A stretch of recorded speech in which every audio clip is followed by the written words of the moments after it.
G'day all, welcome to December the 13th, 2025. And we're continuing our daily digest of what's happening around the world. And I'll just grab myself a Pepsi. I forgot to fill that up before we went ahead. But hey, that's what having fun on live TV is all about, isn't it?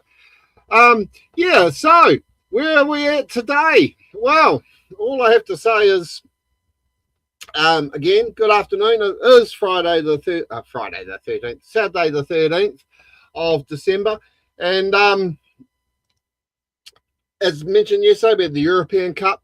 But welcome to everyone for our daily digest. Saturday here in New Zealand, and the rugby world is firing on all cylinders again today. European heavyweight, Southern Hemisphere power, career-defining moments, weekend that could shape the entire season. So let's get straight into it. The Champions Cup, round 2. And as I said, it's dominating the rugby agenda today. It's pool control. We're sort of who's going to be in charge of the pools, teams that want to know it, coaches know it, players feel it, early season and all that from, how can I put it? It's the pressure, every point counts, every decision matters, the big clashes across Europe and, of course, beyond. But heavyweight fixtures wherever you look, traditional powers versus emerging contenders, northern structure meets the southern intensity of South Africa. So it's going to be an amazing weekend of European rugby, and it's going to go straight out hard as. But what happened over the weekend is, well, overnight, should I say, is that oopsie daisy, I forgot to put it up. We had a bit of fun, as you can see here. The fun being, of course, Leinster taking on Leicester. The tongue twister I was trying to get around, and there goes Jamison Gibson Park. Awesome try, and of course that there gave the Irish a massive 23-15 win over Leicester. Big away win there. Of course, Rico Ioane from New Zealand starting in the centres, etc. So that's how we kicked off the weekend in the European Cup. Just looking at my results down here, the other match played overnight in New Zealand time was Montpellier taking on Zebre from Italy, and the team from France got up with a huge win, 31 points to 7. So what we got to look forward to tonight, we've got Benetton taking on Perpignan, Cheetahs taking on Stade Francais, Montauban taking on Ospreys, and Newcastle taking on the South African Lions. Now, in saying that, South Africa, they are under the microscope. I mean, as I said yesterday, they were going away to the Heineken Cup, the European Cup, to take all the glory. But they haven't really found much glory. I remember watching the Bulls getting beaten by Benetton in a final a couple of years ago. But, the Sharks, the Stormers and others, well, they're not there to participate. They're trying to say they're here to compete, and they're expecting to change expectations around travel, conditions, officiating styles, and all this stuff. But the thing is, are they learning, or is it for the fans? Is it the fans cross hemisphere? A lot of people are saying it's a modern evolution of rugby between North and South. I personally hate it. Africa to me is Southern Hemisphere. They should stick to the Southern Hemisphere, and so be it. But if we look at the games that are on tonight, the Stormers will be taking on La Rochelle. You have to travel to South Africa. The Sharks are hosting the Saracens, so South Africa, England. Clermont are hosting Sale, and Munster are hosting Gloucester. Now, I mean, it's a great competition, But it's sort of like, where does it all end? And I mean, are the fans getting bang for their buck? The crowds aren't that bad. So, it's sort of, how can I put it?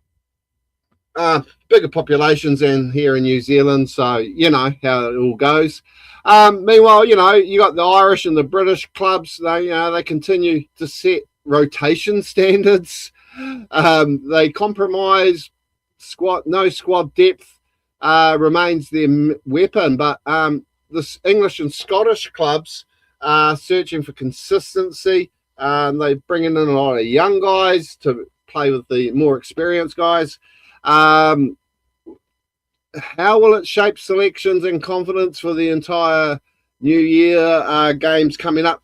Don't really know, because as I said, over there in the Challenge Cup, tone is different.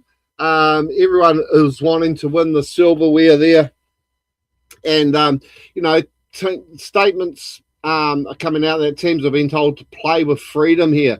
I mean, really, any competition you're in, you should be playing with freedom and playing to the best of your ability.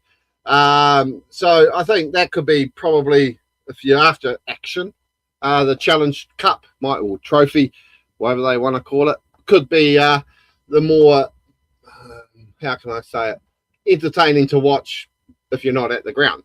What else have we got on today? Bigger picture, rugby does continue to evolve globally. There are expanded competitions happening around, or if you're in America, disbanded or reduced. As I said yesterday, the teams have been reduced to 6 or 7 teams. We'll do a show on that somewhere over the next few months before the competition kicks off. But, people are still looking at player welfare. They're still looking at how they can be tactically more intelligent in the games and looking at the long-term sustainability. In saying that, here in New Zealand, there is a new competition called the New Zealand Provincial Champions Competition Cup, or whatever it's called, and it's to be run by Waikato, Counties Manukau, Bay of Plenty, and Thames Valley Rugby Unions. And it's set up for schools, first 15 schools in those areas, and they'll be playing a full competition in this new Provincial Cup. Great idea. Gives those unions first look at these boys and girls in the schools. And I actually feel like this could expand to other regions as well. Imagine having Buller High School taking on Nelson College for something that means something than a traditional game. So yeah, a lot to look at and ponder as we head into the weekend of rugby. As I said, not a lot on, just the European stuff. The Australians yesterday, of course, came out and named their squad for a training squad, the Wallabies, for January. But really, tomorrow will be a big day because I've got a lot more results to give you tomorrow.